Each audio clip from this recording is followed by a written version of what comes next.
Bonsoir à toutes et à tous et bienvenue à l'Institut franco-américain pour cette deuxième conférence dans notre cycle de conférences sur l'histoire et les enjeux environnementaux aux États-Unis. Ces conférences sont soutenues par l'ambassade des États-Unis d'Amérique et le consulat des États-Unis pour le Grand Ouest. Alors, c'est un vaste sujet, il a été difficile de faire des choix, mais nous tenions à mélanger des réflexions à la fois scientifiques, culturelles et littéraires pour dresser un portrait des espaces américains et leur avenir tellement essentiel pour la survie de nous tous. La conférence ce soir suit celle de 7 novembre, il y a un mois, qui a proposé une vision plutôt historique de la gestion de l'environnement américain, surtout du point de vue des premiers peuples, les Amérindiens. Ce soir, nous poursuivrons pour situer les États-Unis dans les enjeux du changement climatique. Nous reviendrons ensuite le 28 janvier prochain avec cette fois-ci une invitation d'explorer l'avenir des terres. J'ai dit agricole, mais c'est un peu plus vaste que ça, agricole, forestière et autres, grâce à une restitution grand public par des étudiants en master co-accrédité entre l'Institut agro de Rennes-Angers et l'Université de Rennes 2. Et ils vont interpréter les dernières données satellites sur la viabilité de ces terres différentes. Alors, un mois après, le 6 février, nous allons retourner à nos premiers amours de la culture et basculer sur Anne-Lise Melchion, auteure de Apocalypse Show, pour évoquer comment les catastrophes écologiques sont évoquées dans l'imaginaire des séries télé américaines. Et ensuite, début avril, nous clorons ce cycle de conférences en abordant le bassin du Mississippi, qui couvre presque la moitié des États-Unis, sinon les 2/3. L'impact du changement climatique sur cette artère fluviale qui occupe presque la moitié de notre territoire. Une conférence qui sera présentée par Hervé Nicolas, que je remercie infiniment, un ancien professeur de l'Institut Rennes-Angers, mais qui surtout a contribué à parsemer cette série de conférences avec beaucoup de sérieux et à consacrer beaucoup de temps pour qu'on puisse formuler cette série de conférences que j'espère vous plaira. Finalement, nous allons accueillir l'auteur américain Eddie Harris le 3 avril. Il revient à l'Institut franco-américain après 3 ans, cette fois-ci avec son documentaire To the Heart, basé sur sa descente en solo, en canoë, des 3766 km du Mississippi en 2015. Alors, avant de commencer la conférence ce soir, je tiens à vous rappeler, comme toujours, quelques points d'ordre pour que cette conférence se déroule dans les meilleures conditions. D'abord, merci d'éteindre ou mettre en mode silencieux vos téléphones portables, par respect à notre conférencière, mais aussi parce que nous enregistrons cette conférence pour notre chaîne YouTube, que je vous invite de découvrir ou d'explorer. Donc cela évite des bruits dans l'enregistrement. Deuxièmement, je tiens à vous rappeler qu'il y aura une occasion pour des échanges avec la conférencière à la fin de la présentation. Et nous passerons le micro, encore toujours pour permettre un bon enregistrement pour le chaîne YouTube après. Et finalement, je ne peux pas oublier de remercier la ville de Rennes, parce que la ville de Rennes soutient l'Institut franco-américain depuis plus de 60 ans maintenant. Et rien de tout ceci sera possible sans le soutien de la ville de Rennes. Donc, ce soir, pour parler de changement climatique aux États-Unis, je suis ravie d'accueillir Marie-Léa Pouliken-Grant, récemment reçue comme candidate doctorante en sciences et humanités environnementales au CNRS. Marie-Léa Pouliken-Grant est professeure de sciences environnementales, diplômée de l'École normale supérieure de Paris en géosciences et de l'École de mines avec un major en environnement et industrie. Elle a aussi trouvé le temps de devenir certifiée par l'American Meteorological Society comme formateur expert.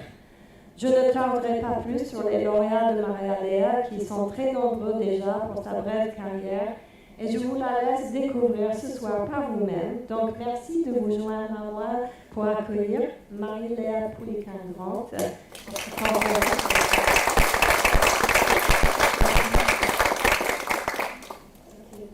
Bonsoir à tous et puis d'abord merci d'être venus ce soir en dépit météo. Ce soir nous allons aborder la question du changement climatique et de ses impacts environnementaux aux États-Unis. Donc nous allons pour cela nous appuyer sur les travaux du GIEC et du US Global Change Research Program qui publie des rapports sur l'état du système climatique et la vulnérabilité du territoire américain à un travail Alors, le GIEC, pour commencer, c'est un comité d'experts intergouvernemental sur l'évolution du climat qui a été créé en 1988 sous l'impulsion de l'Organisation mondiale de la météorologie et du Programme des Nations Unies pour l'environnement. Donc c'est un comité qui n'effectue pas de recherche scientifique à proprement parler, mais qui synthétise l'état des connaissances sur le système climatique à partir des recherches les plus récentes. Le GIEC est divisé en 3 groupes de travail. On a tout d'abord le premier qui étudie les processus physiques, le second qui étudie les conséquences du changement climatique en termes écologiques et sociaux. Et puis on a le troisième groupe qui étudie les voies de mitigation. Le GIEC a été créé donc, en 1988 suite aux alertes d'un certain nombre de scientifiques sur l'augmentation de la concentration en dioxyde de carbone dans l'atmosphère, augmentation constatée depuis à peu près la moitié du 19e siècle. Ici, je vous ai mis l'exemple d'un article de Charles Keeling, publié en 1969, et dont le titre est déjà assez évocateur, parce que c'est Is Carbon Dioxide Changing Man's Environment? Et dans cet article, Keeling, qui travaillait donc à la Scripps Institution aux États-Unis, à San Diego, a effectué donc un calcul des émissions de CO2 entre 1860 et 1970 en se basant sur des registres d'émissions à partir de la combustion de charbon, de pétrole et de gaz projet industriel. Donc, et ce qu'il constate, c'est une augmentation une multiplication de 30 des taux de rejet entre 1860 et 1960. Ces rejets de CO2 ils vont directement dans l'atmosphère, mais une partie est captée par ce qu'on appelle les puits de carbone. L'océan est le principal puits de carbone. Et puis on a ensuite la biosphère à travers le processus de photosynthèse qui consiste à créer de la biomasse à partir du CO2. Donc une partie des émissions part directement dans ces puits, mais il y a quand même un résidu. Et Keeling, qui s'appuyait sur des observations effectuées à Mauna Loa, qui se situe donc à Hawaï, a constaté une augmentation très nette du CO2 résiduel dans l'atmosphère à cette époque-là. Et en effectuant des corrélations, cela correspond aux émissions excédentaires liées aux activités industrielles. Or, ce que l'on sait à l'époque, c'est que le CO2 est un gaz à effet de serre. L'effet de serre, c'est un phénomène qui est connu depuis la fin du XIXe siècle. Et donc, sans rentrer trop dans les détails, car ce n'est pas exactement le sujet de la conférence, je vais très brièvement expliquer ce que c'est que l'effet de serre. Donc, la Terre est chauffée par l'énergie solaire, principalement, c'est sa première source de chaleur. L'énergie solaire pénètre dans les différentes couches de l'atmosphère et une partie est réfléchie par les nuages. Donc, ce qui est réfléchi ne sert pas à la Terre, ça on le comprend bien. Donc, ce qui est transmis va ensuite permettre de réchauffer la surface ici. Et en se réchauffant, la surface émet de la chaleur. C'est le flux que vous voyez là, dans l'atmosphère. Ce flux, c'est un flux infrarouge. Et il y a certaines molécules de gaz qui captent une partie de cette énergie infrarouge et qui vont alors entrer dans un état d'excitation moléculaire, ce qui se traduit globalement par les molécules s'agitent et bougent plus vite. Cette excitation moléculaire se traduit donc par un échauffement de l'air ambiant, un réchauffement local, qui va ensuite réchauffer le sol à son tour. Donc on a, c'est le principe de l'effet de serre. Donc ces molécules, bien sûr, c'est le CO2, dioxyde de carbone, c'est aussi le méthane, qui contribue donc à ce réchauffement. Évidemment, plus on augmente la concentration de gaz à effet de serre dans l'atmosphère, et plus le mécanisme est élevé. Voilà. Donc, sachant que la concentration de CO2 augmentait, qu'une augmentation a été constatée dans les années 60, eh bien, certains scientifiques ont commencé à se demander quels seraient les effets de cette augmentation sur le climat. Alors, on est dans les années 70, c'est aussi le déploiement des moyens numériques en météorologie.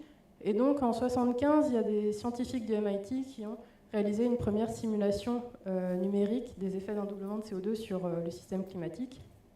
Et très vite, ils ont constaté qu'il y aurait des répercussions tant sur l'élévation du niveau de la mer que sur les glaciers. Donc, en 1979 a eu lieu la première conférence mondiale sur le climat à Genève. La même année a été publié un rapport qui a été remis à l'Académie des sciences américaine et qui fait état des recherches des scientifiques de l'époque. La conférence mondiale sur le climat donne lieu à la création l'année suivante du programme mondial de recherche sur le climat. Et puis, 8 ans plus tard, nous avons donc la naissance du GIEC.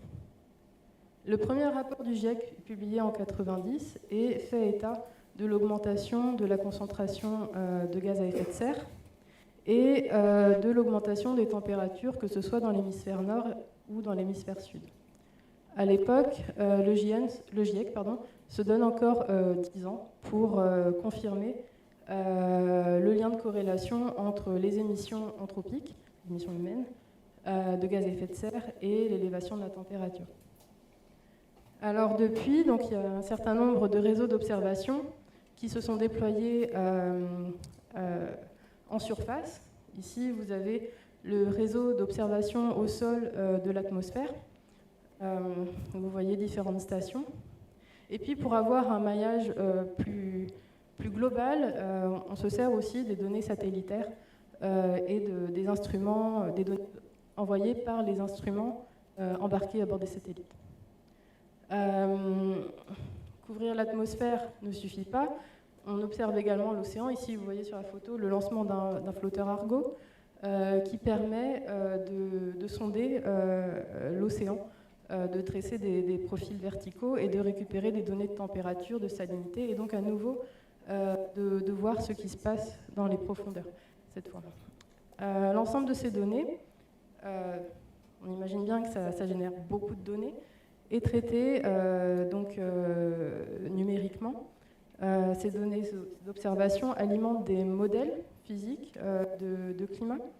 Elles permettent de les contraindre, de mieux comprendre les processus physiques et aussi de faire des prévisions quant à l'évolution du système climatique en fonction de différents, par exemple, scénarios d'émissions de gaz à effet de serre. Donc le GIEC, depuis sa création, a publié 6 rapports principaux, le dernier ayant été publié en 2023. En plus de ces rapports principaux, il y a des rapports spéciaux, notamment celui sur l'océan et la cryosphère qui a été publié en 2021.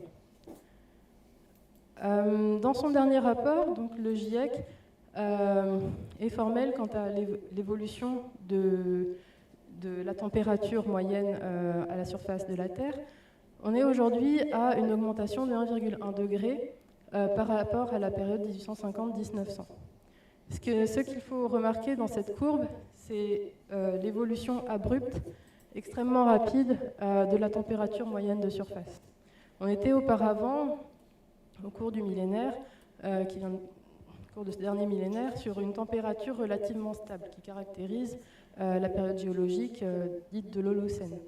Aujourd'hui, on serait rentré dans une... certains l'appellent l'Anthropocène, mais sur quelque chose d'extrêmement nouveau.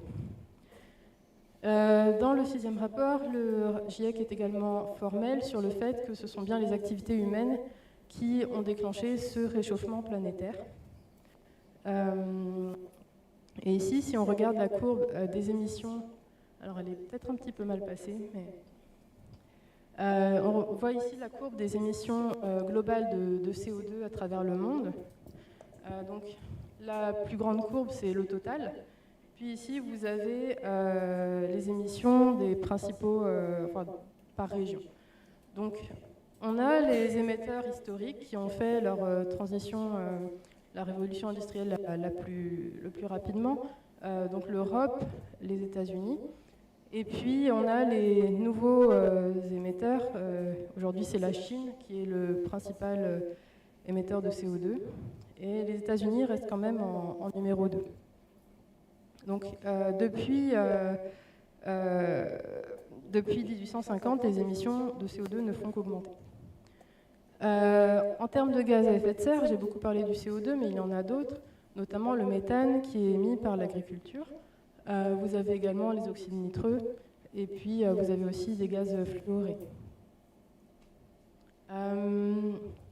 Aux États-Unis, les émissions de gaz à effet de serre proviennent principalement des transports, notamment le transport routier, la production d'électricité à hauteur de 1/4, et puis l'industrie. Vous pouvez constater qu'il y a déjà une baisse depuis 2005-2010 des émissions. On a une baisse de 17% depuis 2005, qui traduit déjà une conversion du secteur électrique avec un passage, une substitution des centrales au charbon par des centrales au gaz et aussi un déploiement des énergies renouvelables. Toutefois, il faut savoir que les centrales au gaz augmentent 2 fois plus vite que les sources d'énergie renouvelables. À l'inverse, on remarque une augmentation des émissions qui proviennent du trafic routier et aérien. Alors, pour satisfaire les accords de Paris, il faudrait que cette diminution soit 3 fois plus rapide. Voilà. Donc, ici, vous pouvez voir une courbe qui montre donc, le réchauffement global depuis 1900 et les prévisions à l'horizon 2100 en fonction des différents scénarios d'émissions. Scénario allant du très bas, c'est-à-dire si on réduit et qu'on prend des mesures pour atteindre la quasi-neutralité carbone, vers le scénario où on ne fait rien, le business as usual. Donc ici, oui, donc on est plutôt sur ce type de scénario, on est plutôt sur un horizon à plus 4 degrés d'ici 2100, actuellement. Les indicateurs du changement climatique, ils sont nombreux. Il n'y a pas que la température, il y a aussi l'évolution du régime de précipitation, la perte de masse des glaciers et l'élévation du niveau de la mer. J'y reviendrai tout à l'heure lorsqu'on détaillera un petit peu plus les conséquences régionalisées. Si on regarde cette carte maintenant, vous pouvez voir, cette carte compare la température moyenne de surface. Donc c'est une comparaison entre 2 périodes, la moyenne pour 2006-2015 et la moyenne pour 1850-1900. Très clairement, vous pouvez voir qu'il y a une augmentation pour la période 2006-2015 par rapport à la période de référence. On observe également des disparités en termes de réchauffement avec un réchauffement qui est qui est accru dans l'hémisphère nord et en particulier dans les régions polaires. Alors ça, c'est lié à une boucle de rétroaction, c'est-à-dire que la glace, normalement, réfléchit le rayonnement solaire, sauf que avec la fonte, cette glace est remplacée par des surfaces qui sont plus sombres. Alors c'est comme quand on porte un t-shirt blanc et un t-shirt noir et qu'on est exposé au soleil, on a plus chaud quand on porte le t-shirt noir que quand on porte le t-shirt blanc. Là, c'est la même chose. La surface sombre absorbe plus de rayonnement solaire et donc se réchauffe encore plus. Donc la température locale augmente encore plus, ce qui accélère la fonte de la glace et ainsi de suite. Donc on a là une boucle de rétroaction qu'on dit la rétroaction glace-albédo. Voilà. Donc vous avez cette amplification polaire qui a aussi des conséquences sur l'élévation du niveau de la mer, puisque la glace qui fond au pôle va ensuite contribuer à l'élévation du niveau de la mer. On observe également un réchauffement plus important au niveau des continents que par rapport aux océans. C'est lié au fait que les océans ont une capacité thermique plus importante que les continents. Et donc, ils vont stocker la chaleur beaucoup plus longtemps et beaucoup plus profond. La chaleur se diffuse dans les différentes couches de l'océan, alors que dans le cas des continents, elle est plus rapidement répercutée, remise dans l'atmosphère, et donc les continents se réchauffent plus vite. Donc, on voit à travers cette carte d'évolution de la température qu'il y a des contrastes régionaux en termes de réponse au réchauffement global. Et donc, il y a aussi des contrastes régionaux en termes de modification des régimes de précipitation, par exemple. Donc, en 1990, 2 ans après la création du GIEC, a été voté par le Congrès le US Global Change Research Act, qui est une loi qui a ensuite initié la création du US Global Change Research Program, qui vise à étudier les impacts des changements environnementaux globaux aux États-Unis. Donc cette loi stipule que le US Global Change Research Program publie des rapports, normalement tous les 4 ans, sur l'état du changement climatique aux États-Unis, en vue d'orienter le gouvernement à prendre des décisions. Le premier rapport a mis 3 ans à s'élaborer. Il sollicite, un peu comme le GIEC, des experts scientifiques, mais aussi la société civile. Dans le cadre de workshops, il y a des citoyens, des gestionnaires de l'environnement, des chefs d'entreprise qui sont conviés et qui sont invités aussi à exprimer leur point de vue sur la question du changement climatique. Donc le dernier rapport, le 5e, a été publié en 2023 et de cette présentation, on s'appuiera sur donc les résultats des 2 derniers rapports. Alors, j'espère que vous voyez cette carte, sinon peut-être pas. Donc ici, c'était censé être une carte qui représente les indicateurs du changement climatique à l'échelle mondiale. Bon. En bleu, vous avez les changements géophysiques et notamment les changements liés à l'eau à travers le monde. En vert, vous avez les changements écologiques. Et en rouge, vous avez les changements pour les sociétés humaines. Donc nous, on va s'intéresser à la région des États-Unis, qui connaît des profondes modifications, notamment en termes qui va être impactée par l'élévation du niveau de la mer, l'intensification des régimes de tempête, on regardera ça d'abord. On s'intéressera ensuite à la modification du cycle de l'eau continentale, avec le recul des glaciers, la diminution du débit des fleuves et les risques de pénurie d'eau. Et puis, on regardera également l'intensification des sécheresses, notamment dans l'Ouest américain, les incendies. Et on évoquera brièvement les perturbations écologiques qui sont engendrées par le changement climatique. Donc, comme je le disais, donc les océans absorbent une grande partie de la chaleur excédentaire produite par le réchauffement climatique anthropique. Plus de 90% de la chaleur produite par les gaz à effet de serre émis a été absorbée par l'océan depuis 1970. Cette chaleur, elle a d'abord été absorbée par l'océan superficiel, mais maintenant elle touche aussi l'océan plus profond, donc jusqu'à 2000 mètres. Cette chaleur nouvelle, d'abord, elle réchauffe la surface de l'océan, et puis elle perturbe la circulation thermohaline qui est conduite par des différentiels justement de température et de salinité. Donc ici, vous voyez une courbe qui montre l'élévation de la température de surface de l'océan. Donc c'est une moyenne sur tous les océans.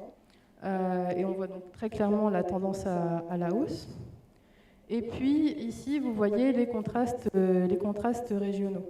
On peut observer un léger refroidissement dans l'Atlantique Nord. Ce refroidissement, il est lié au ralentissement d'un courant qui s'appelle le Gulf Stream, qui longe les côtes américaines avant de venir vers l'Europe. Et ce ralentissement provoquerait ce refroidissement que vous observez dans l'Atlantique.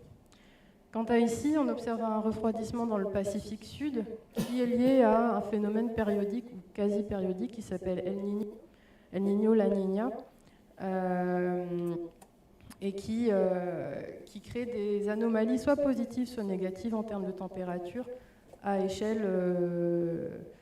de 2 à 7 ans. Mais bon, globalement, ce que l'on observe quand même très clairement, c'est un réchauffement de l'océan global. Vous pouvez voir notamment ici, au large des côtes du Maine, un réchauffement encore plus important qui impacte en particulier les pêcheries. Dans le golfe du Maine, par exemple, vous avez des homards qui commencent à migrer vers les côtes canadiennes au grand désespoir des pêcheurs locaux.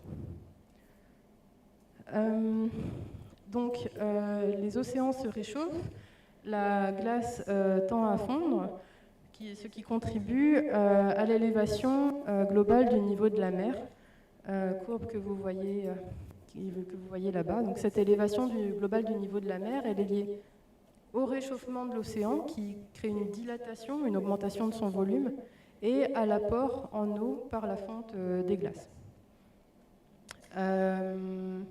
Donc ici, vous voyez aussi donc, que l'évolution du niveau de la mer n'est pas uniforme à l'échelle du globe et qu'elle est plus rapide dans certaines régions que dans d'autres. Alors, bon. Ici, en tout cas, dans le golfe du Mexique, l'élévation du niveau de la mer est beaucoup plus importante, par exemple, qu'au large de la côte pacifique. Je suis vraiment désolée, mais ouais,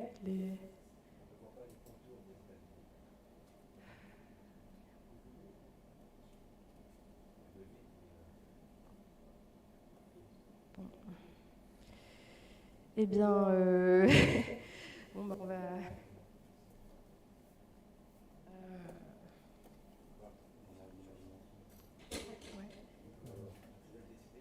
Ouais, d'accord. Oui. Ça, c'est la Floride. Ouais. Ça, c'est la côte Est. Et ici, nous sommes sur la côte Pacifique, en Californie.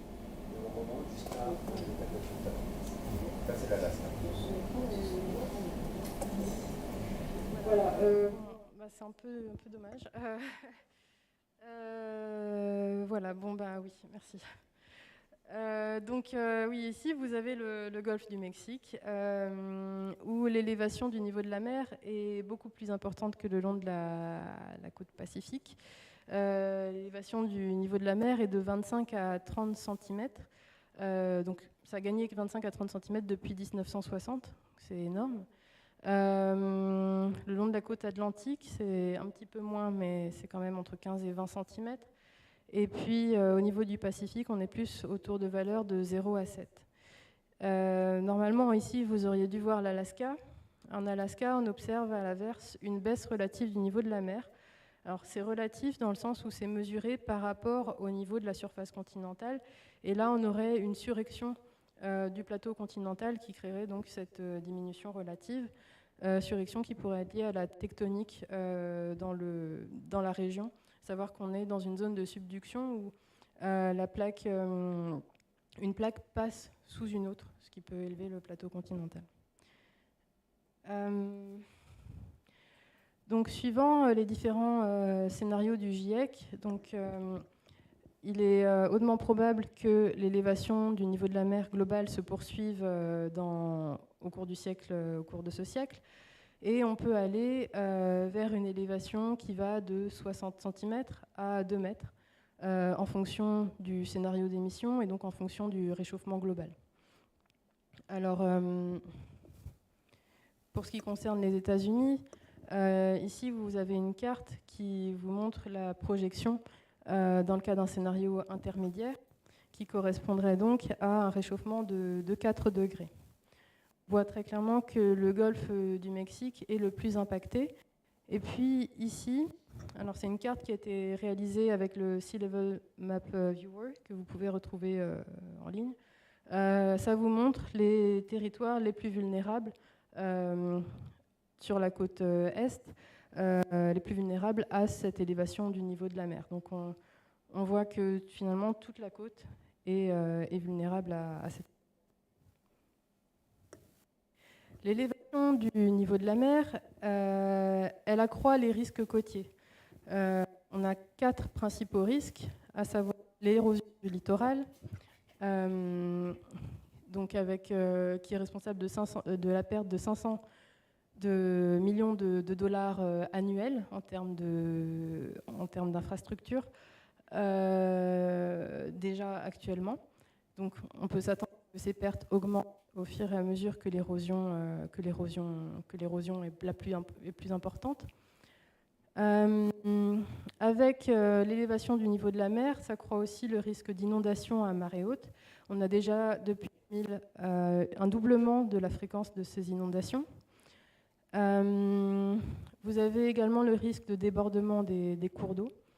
Et puis, avec l'élévation du niveau de la mer, on observe également des intrusions d'eau salée. Alors, déjà actuellement, notamment lorsqu'il y a des tempêtes, et ces intrusions d'eau salée sont très dommageables, que ce soit pour les écosystèmes ou pour les agrosystèmes. Ça engendre des pertes notables de culture, puisque le sol, dans ce cas-là, devient salé, et donc les cultures, les plantes ne sont pas adaptées.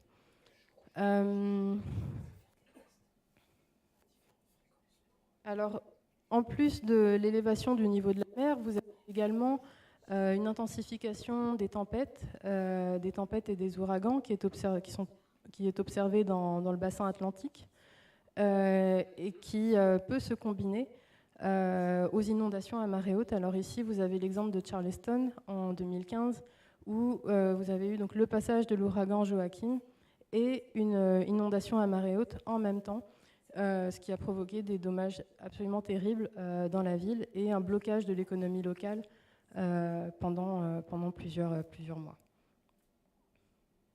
Alors, brièvement, et c'est vraiment dommage que ça passe pas, brièvement, donc, oui.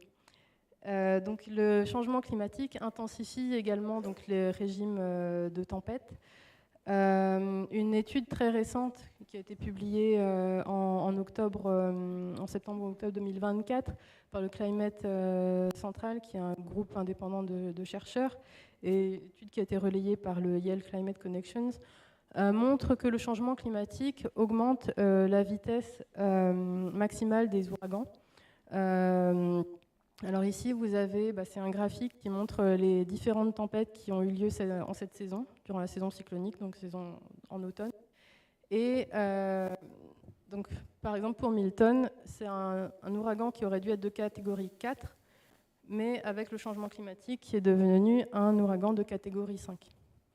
Donc c'est une étude qui se base sur des simulations numériques, bien sûr, où la physique est paramétrée, et ça permet justement de discerner le signal naturel du signal amplifié par le changement climatique. Donc depuis les années 80, Les catastrophes liées à l'eau sont de plus en plus fréquentes et surtout de plus en plus coûteuses. Elles se comptent désormais en milliards de dollars. Vous avez en particulier donc, les tempêtes qui sont extrêmement dévastatrices et donc qui vont détruire les infrastructures. Et donc derrière, c'est un coût de reconstruction qui est énorme. Vous avez également les inondations. Et puis, on en parlera un petit peu plus tard, les sécheresses.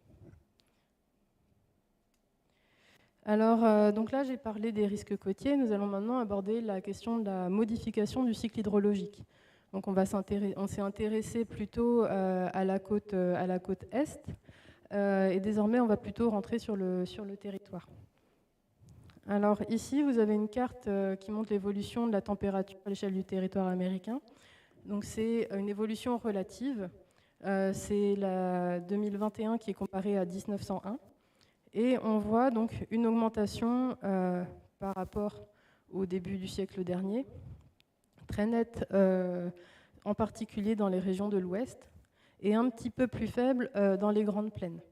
Alors, dans les grandes plaines, des études ont montré que cette, on peut dire, augmentation, mais moins rapide, est liée aux émissions d'aérosols. Les aérosols, ce sont des petites particules fines qui sont émises notamment par les industries et qui ont la capacité de réfléchir en partie le rayonnement solaire, donc de créer un refroidissement local. Les aérosols, ce sont des particules relativement lourdes, plus lourdes que les gaz, et donc elles restent moins longtemps dans l'atmosphère. Alors on pourrait se dire, bon, les aérosols sont la solution contre le changement climatique. Non, déjà ce sont des particules fines qui peuvent se fixer sur les voies respiratoires. Donc derrière, il y a aussi des problèmes sanitaires, l'émission d'aérosols. Et puis elles interagissent aussi avec les nuages. Et ce sont des particules qui sont assez méconnues en fait. Alors, elles ont un petit peu amoindri le réchauffement donc dans les grandes plaines, mais depuis 2015 à peu près, on observe une diminution du taux d'émission des aérosols dans la région. Donc, cette baisse relative qu'on voit là, en fait, enfin, non pas baisse, mais cet écart moindre sera amené à finalement réaugmenter, quoi. Ce que l'on observe ici, c'est la modification du régime des précipitations, cette fois. Donc, les précipitations, le cycle hydrologique se modifie de manière, répond de manière différente suivant les régions. On a par exemple dans le sud-ouest une diminution des précipitations annuelles, et donc une intensification des sécheresses, et notamment au niveau de la Californie, l'état de sécheresse est déclaré depuis 2002. C'est une sécheresse qui est persistante dans cette région. À l'inverse, plutôt dans le nord-est, vous avez une augmentation des précipitations et vous avez aussi une augmentation des jours extrêmes avec des pluies extrêmement intenses sur 1, 2, 3 jours, qu'on peut comparer à l'épisode de Valence très récent où il y a eu des pluies diluviennes qui sont tombées. Voilà. Donc, voilà, c'est ce graphique où vous pouvez voir les jours de précipitations extrêmes et leur évolution. Donc, ici, on a plus 42% de jours avec des précipitations extrêmement importantes. Donc, alors que dans le sud-ouest, on a une diminution. Alors ici, c'est un schéma qui montre les modifications du cycle hydrologique. Alors ici, ça est censé représenter l'est des États-Unis, et là-bas, c'est l'ouest. Et donc, comme on a vu qu'il y avait des disparités, des contrastes régionaux en termes de modification du cycle hydrologique, forcément, il y a aussi des conséquences différentes. Donc on va plutôt s'intéresser à l'ouest, où on observe en hiver une augmentation de la température qui crée une diminution de la fonte, diminution du couvert des glaciers. Ce recul des glaciers a ensuite un impact sur le ruissellement des fleuves, et on observe un assèchement de certains grands fleuves comme le fleuve Colorado. Donc cet assèchement, il a ensuite des répercussions économiques, des répercussions sociales, puisqu'il a, il y a donc une pression qui s'exerce sur la ressource en eau et des conflits d'usage. En été, vous avez une accentuation des sécheresses, des vagues de chaleur aussi, qui sont plus intenses, et puis ce risque de pénurie d'eau, alors que cette eau, elle est nécessaire pour pouvoir s'adapter notamment aux sécheresses et aux vagues de chaleur. Puis en automne, l'automne, c'est censé donc être la saison des feux. Les feux sont un processus naturel qui régénère les forêts, mais ici, on observe une intensification de ces feux, voire un allongement, un allongement de la saison des feux qui débute dès l'été. On se souvient de l'été 2021 et des feux qui ont débuté dès juillet en Californie. Donc, on va un petit peu détailler ces processus en ayant une vision saisonnière, et on va commencer par l'hiver. Donc ici, vous êtes censé voir une carte qui montre... ici c'est le Pacifique, ici c'est toute la côte ouest, pardon. Et ici c'est l'évolution du couvert neigeux depuis 1955. Donc en rouge, tous les points rouges, ça montre une diminution de ce couvert, de ce manteau neigeux depuis 1965. Et donc on observe que c'est une diminution qui est très généralisée dans le territoire. Je vous ai pris l'exemple du parc national des glaciers, qui est situé dans le Montana, donc à la limite avec le Canada. Où vous pouvez voir en jaune l'extension du glacier dans les années 60 et en rouge l'extension des glaciers donc, actuels. Et on voit clairement un recul de l'extension de ces glaciers depuis 1955.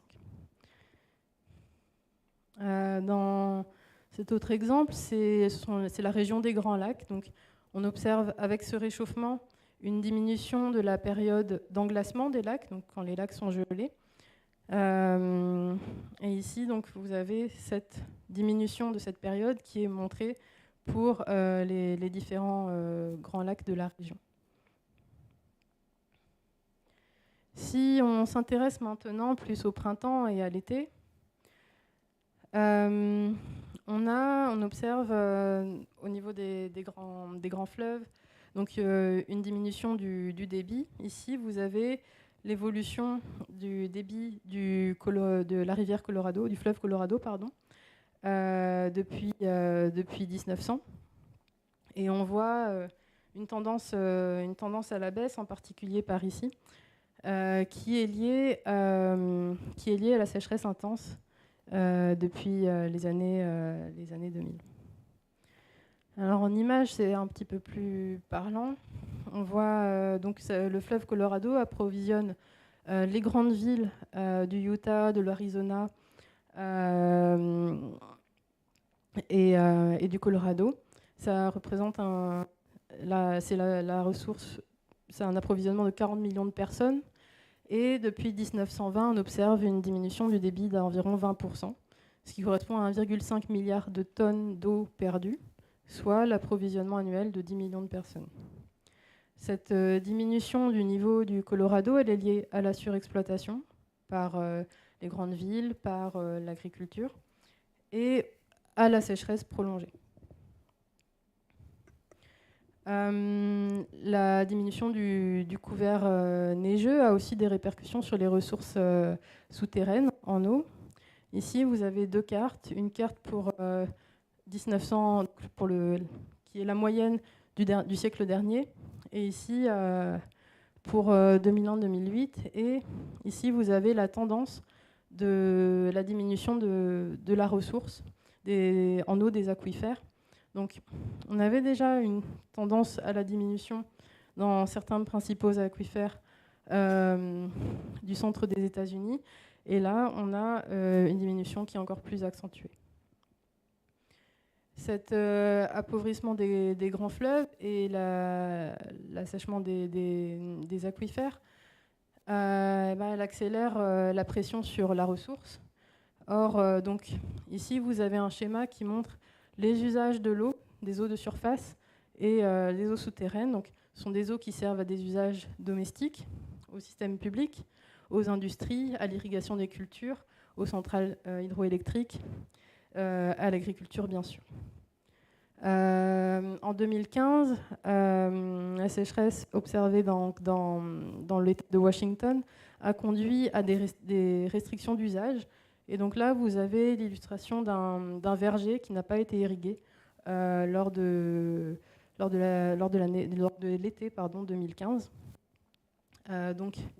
Derrière, ce sont aussi donc, des conséquences économiques et sociales pour l'agriculture et les agriculteurs. Alors sur ce schéma, vous avez la disponibilité en eau offerte par le fleuve Colorado et ici la demande.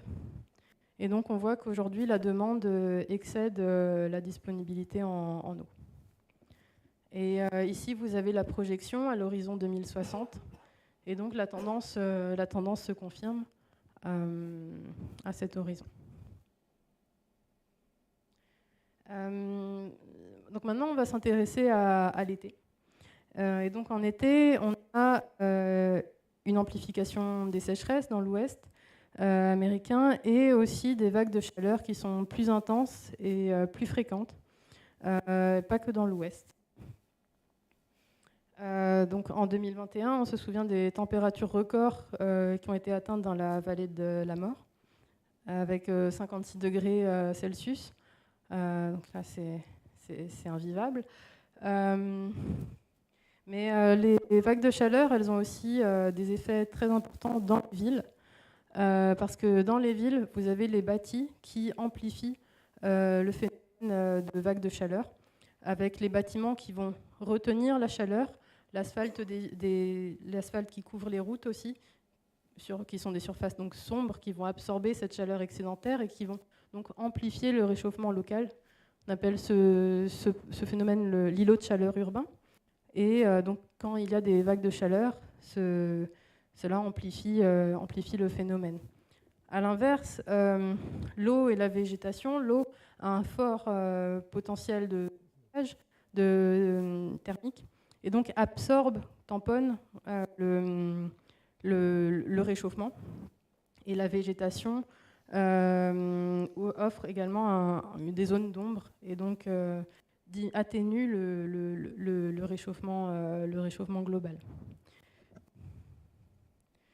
Donc, lors des vagues de chaleur, bien sûr, les personnes les plus vulnérables, ce sont les enfants, les personnes les plus âgées, également les personnes pauvres qui vivent, par exemple, à New York, le Bronx. Donc, c'est une zone où il y a moins d'espace végétalisé et donc où l'effet îlot de chaleur urbain est aussi amplifié.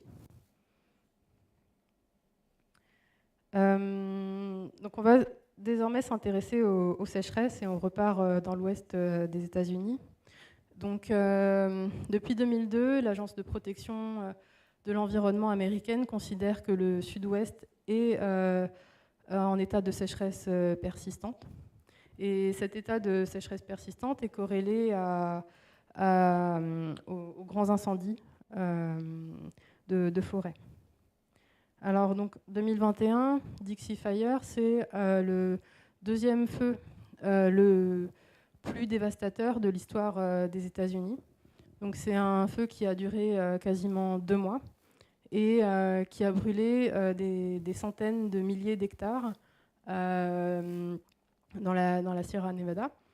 Le coût se chiffre excusez-moi, il y a une erreur, en milliards de dollars, 634 milliards de dollars. Donc c'est énorme. Alors, pour expliquer un petit peu le phénomène, alors, une étude a été menée alors plutôt sur les feux qui ont eu lieu à l'automne 2017. Donc, vous avez un état de sécheresse qui est prolongé, et puis en hiver, des précipitations intenses qui ont eu lieu dans la région de Californie, qui ont donc induit un développement d'herbes plutôt rases, d'une petite végétation hautement combustible, très facilement embrasable. Et donc lorsque l'été est arrivé et qu'à nouveau les températures ont augmenté et que la sécheresse est revenue, et ben, ces combustibles qui avaient poussé durant l'hiver se sont embrasés extrêmement facilement, ce qui très rapidement fait que le feu se diffuse très très vite. Alors les feux créent également leur propre microclimat, et puis qui amplifient le phénomène. Les incendies sont également suivis parfois de phénomènes dramatiques. Par exemple, en 2018, hiver 2018, vous avez eu des glissements de terrain dans la région de Montecito en Californie, puisque la végétation qui servait auparavant à maintenir le terrain à maintenir la stabilité du terrain avait disparu, facilitant donc la propagation de la boue sur le bassin versant. Donc ici, vous avez une carte qui montre l'intensification des feux de forêt dans l'Ouest américain. Et donc, depuis 1980, la superficie brûlée a été multipliée par 4. Plusieurs raisons à cela. Il y a eu d'une part une politique de suppression des incendies menée au XXe siècle, et donc qui visait à éliminer tout risque d'incendie dans la région, mais qui finalement a rendu le territoire beaucoup plus susceptible de brûler, parce que la végétation s'est développée, et donc ça facilite en fait la propagation des grands feux. Vous avez également l'étalement urbain qui facilite le risque d'incendie d'origine humaine, et puis les sécheresses qui sont amplifiées par le réchauffement climatique. Donc les grands feux, ils contribuent au réchauffement climatique puisqu'ils rejettent du CO2 dans l'atmosphère, CO2 qui était auparavant stocké dans la biomasse. Et ici, vous pouvez voir un graphique qui montre l'évolution des émissions de CO2 en Californie. Alors, la Californie a tenté de réduire ses émissions, mène une politique de réduction des émissions, mais les feux de forêt viennent s'ajouter finalement aux émissions issues des industries, des transports, etc. et viennent augmenter le bilan global. Ça représente environ 30% des émissions annuelles de l'année 2020. Et puis la lutte contre les incendies, elle a un coût qui se chiffre désormais en milliards de dollars. Donc, puisque plus les incendies s'étendent, plus ils sont extrêmement difficiles à contenir et à atténuer. Et donc aujourd'hui, on est sur des milliards de dollars. Ici, vous avez aussi donc une projection qui est faite donc c'est une projection qui vous montre le risque d'incendie pour les années 2040-2069, suivant le scénario le plus haut des émissions. Et on voit que le risque d'incendie s'étend vers les Rocheuses, s'étend beaucoup plus vers l'est du pays. Également, on a un risque d'incendie qui apparaît dans le nord, dans le sud-est du pays également. Donc, pour conclure, on n'aura pas abordé tous les impacts du changement climatique parce qu'ils sont extrêmement nombreux. J'ai essayé de vous faire un tableau, on va dire assez global, mais qui montre donc que le changement climatique, il impacte tout d'abord les océans, et donc cela avec l'élévation du niveau de la mer, ce qui accroît les risques côtiers.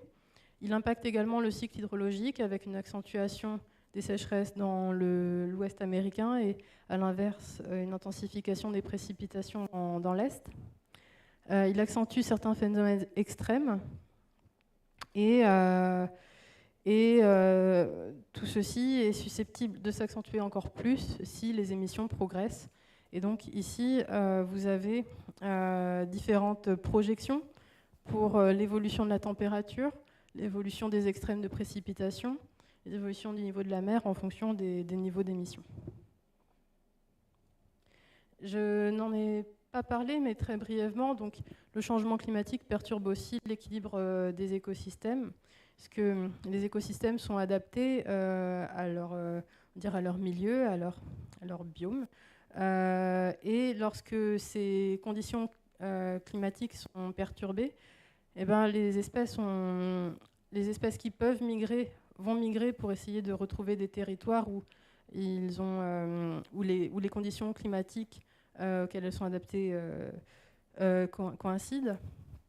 Donc ça peut être une migration vers le nord, tout comme ça peut être une migration en altitude, avec également un risque d'extinction lorsque le biome disparaît. Et puis vous avez aussi des décalages phénoménologiques qui apparaissent avec des printemps plus précoces et donc des floraisons plus précoces. Et cela impacte les écosystèmes, tout comme ça impacte les agrosystèmes. Alors, sur la question des changements de la biodiversité, le US Global Change Research Programme a initié un National Nature Assessment cette année qui vise à faire état des changements de la biodiversité, exactement comme pour le climat, et ce rapport devrait être publié en 2026. Et également, comme pour le NCA, il implique des experts et il implique des citoyens dans le processus de construction du rapport. Voilà, donc pour conclure, ce qu'il reste à faire, c'est essayer de réduire les émissions de gaz à effet de serre, essayer d'aller vers des stratégies plus bas carbone, que ce soit en termes que ce soit dans le secteur énergétique ou dans le secteur des transports et ainsi de suite. Ou adopter aussi des solutions fondées sur la nature, parce qu'on le voit par exemple, les écosystèmes offrent ce qu'on appelle on va dire des services écosystémiques. Ils contribuent par exemple à maintenir la stabilité des sols pour ce qui est des racines des arbres, à absorber le CO2 dans les villes pour ce qui est de la végétation. Donc il y a des solutions qui sont envisagées aussi de ce côté. Voilà.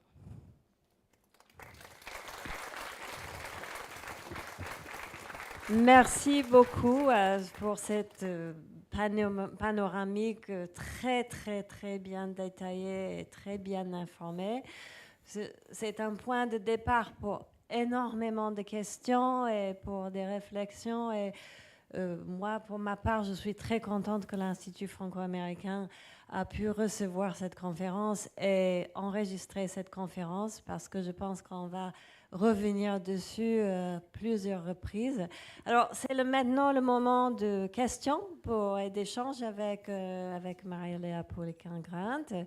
Est-ce que je vais laisser Hilary passer le micro pour des questions de l'audience. C'est peut-être tellement énorme qu'on ne sait pas où commencer, mais voilà, je passe le parole. Merci.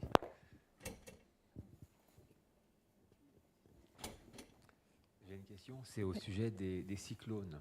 Oui. Comment est-ce qu'ils se forment et puis est-ce qu'ils sont plus nombreux maintenant à cause du réchauffement climatique? Oui, alors donc le processus de formation des cyclones, alors les cyclones, ce sont des systèmes qui sont couplés entre l'océan et l'atmosphère. Donc déjà, il faut qu'il y ait certaines conditions réunies pour la formation des cyclones. Il faut une température de surface qui soit au-dessus de 26 degrés Celsius. Et avec le et les cyclones se forment, pour ce qui est des cyclones tropicaux, ils se forment plutôt dans la bande tropicale autour de l'équateur, puisque c'est là qu'on a les eaux les plus chaudes.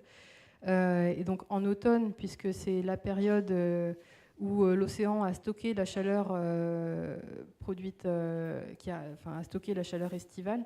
Donc c'est la période favorable à la formation des cyclones. Avec le réchauffement climatique, les conditions en termes pour la température de surface sont donc plus favorables. Et puis, on a également plus d'humidité dans l'air, plus d'évaporation en lien avec ce réchauffement des océans.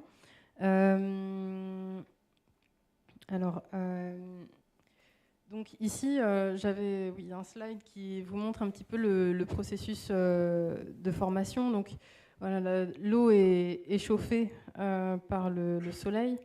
Et puis, lorsque l'humidité est suffisante, ici, vous avez, comme il fait très chaud, une formation d'une zone de basse pression qui va faire converger les vents de surface dans cette zone. Et puis, avec la force de Coriolis, ces vents vont se mettre à tourner. Donc, ça crée comme une rotation. Et puis, à l'inverse, donc plus les vents montent, plus ils se refroidissent. Donc, la vapeur d'eau se condense, ce qui commence à former de gros nuages. On a donc en altitude la formation d'une zone de haute pression qui va faire diverger les vents de part et d'autre. Et donc, on a un système qu'on appelle convectif qui se crée. Et ce système permet en quelque sorte de réguler la température de surface de l'océan, puisqu'en fait, c'est comme une pompe qui va pomper la chaleur excédentaire de l'océan. Et donc, après le passage de ce processus, la température de l'océan va être plus basse en surface.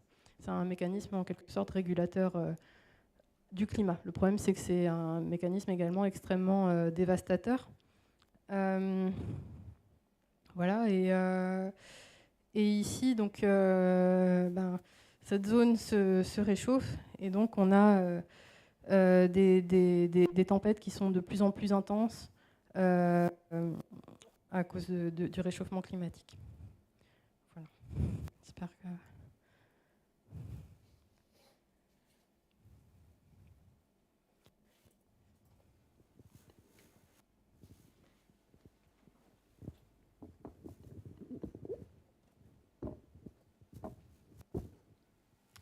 Bonsoir, merci d'abord pour la présentation. Et puis c'est toujours difficile quand il y a des slides qui passent pas bien, donc bravo d'avoir gardé votre sang-froid. La question que je me pose, c'est que vous expliquez que parmi les 3 secteurs économiques très émissifs aux États-Unis, il y a notamment les transports.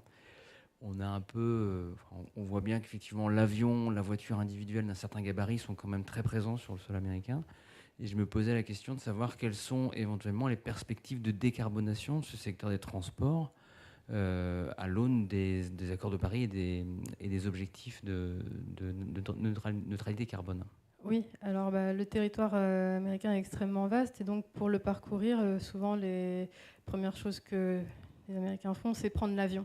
Le réseau ferroviaire est beaucoup moins développé qu'en France, qu'en Europe. Donc peut-être que déjà la première solution serait de développer, d'encourager, on peut dire, les gens à prendre le train.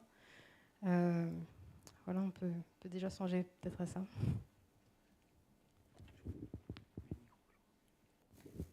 Merci pour la conférence, c'était très intéressant. J'avais des questions par rapport à ce que vous avez dit à la fin. Vous avez évoqué brièvement les solutions possibles, notamment en ville. Est-ce que vous pourriez développer un peu plus sur ces solutions qui sont basées sur la nature, comme vous avez pu le dire? Oui, alors j'en ai parlé assez brièvement. Pour ce qui est des villes, donc on a cet effet d'îlot de chaleur urbain. Donc, par exemple, si on prend le cas de la ville de Rennes, un des projets serait d'ouvrir la Vilaine un petit peu plus pour créer justement cet effet îlot de fraîcheur qui viendrait donc absorber la chaleur excédentaire et temporiser l'effet du réchauffement, en particulier l'été. Il y a également des projets qui visent à à restaurer les berges pour créer, pour stabiliser les berges et pour que en cas de tempête, on ait cet effet de stabilisation, donc de lutte aussi contre l'érosion côtière. Oui, voilà. Oui, j'espère que...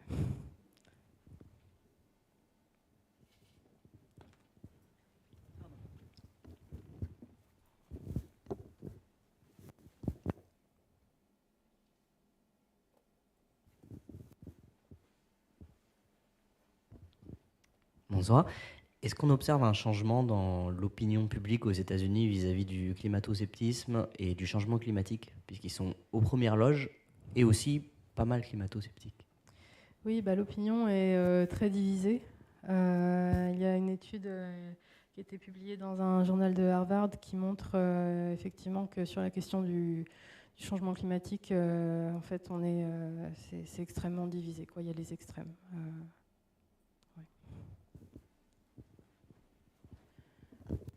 Oui, j'étais un peu étonnée de ces groupes de travail qui réunissent à la fois des scientifiques et, disons, de simples citoyens. D'abord, est-ce qu'ils sont tirés au sort ou volontaires?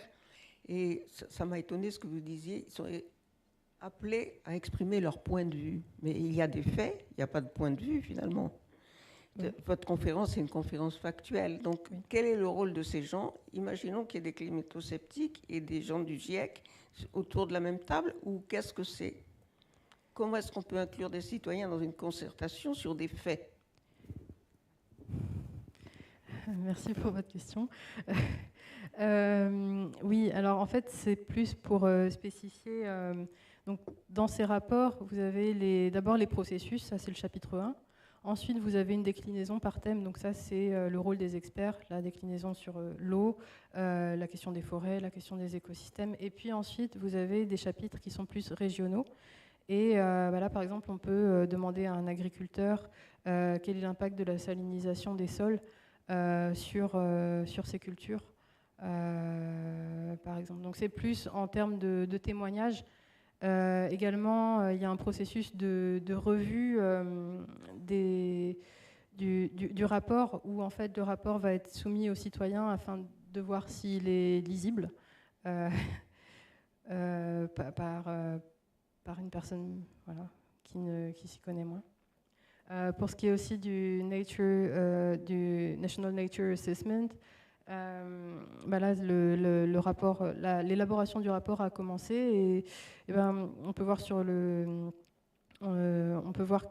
sur le site qu'ils sollicitent aussi des écoles pour avoir un point de vue de gens plus jeunes sur cette question. Et après, évidemment, les rapports sont passés en revue par des experts scientifiques et donc voilà, les faits sont quand même ensuite mis au regard des analyses des grandes institutions. Le NCA s'appuie sur les travaux de 15 grandes agences américaines, dont la NASA, la NOAA, qui sont des instances... voilà.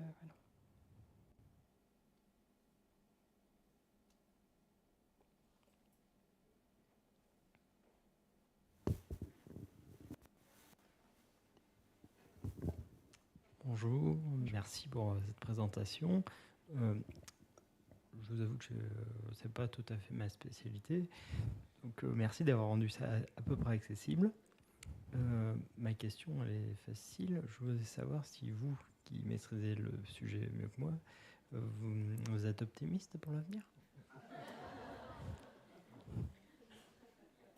Non, mais je ne le dis pas pour vous faire rire. Oui. En fait, c'est pas une question facile. Non, moi, j'ai pas dit que j'allais vous poser une question facile. Non, c'est assez compliqué. Là, la COP29 vient de se terminer. Et concrètement, c'est vrai que les résultats sont assez décourageants quand même. C'est vrai que l'aide qui va être apportée aux petits États insulaires est complètement en dessous de l'aide attendue.